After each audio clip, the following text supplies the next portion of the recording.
Could we be seeing a signing ceremony soon?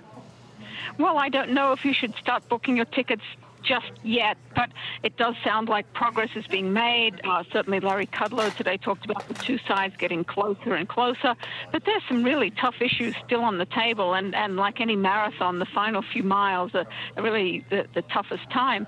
Xinhua, in a note they put out on Friday, talked about the tough nuts to crack. Apparently some of the issues still on the table: intellectual property, technology transfers, enforcement mechanisms, trade balance. I mean, these are not insubstantial issues, and even with 2 weeks of talks just recently under our belts, and more talks coming up this week, still a lot of ground to go over.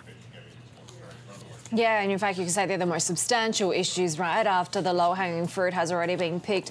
So we've had a couple of weeks of talks, more talks this week. Is it possible to gauge who's got more leverage at this point? It's very interesting, Heidi. I mean, we have the sense that China and its President Xi would really like to get this wrapped up as soon as possible. They don't want to see President Trump do one of his kind of signature about faces, or to call some kind of summit and then walk away from the table. That would be just, a disastrous embarrassment, I think, for China. So they want to get everything done, all the I's dotted and the T's crossed.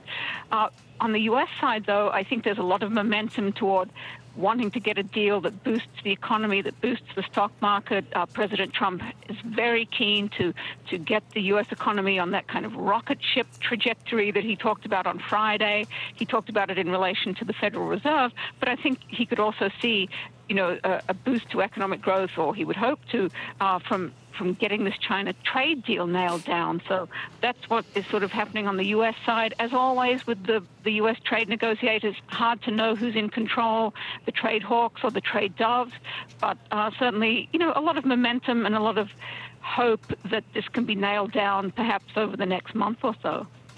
Another key issue for the U.S., of course, is border security at the moment. And we're now hearing that Homeland Security Secretary Kirstjen Nielsen is expected to leave. Of course, she's been on the president's firing line for quite some time. What do we know?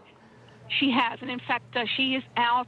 President Trump has tweeted that within the past hour, and she is being replaced as of today after going to the White House to meet with Trump this afternoon. And as you say, Kirstjen Nielsen's been a real lightning rod on border policy.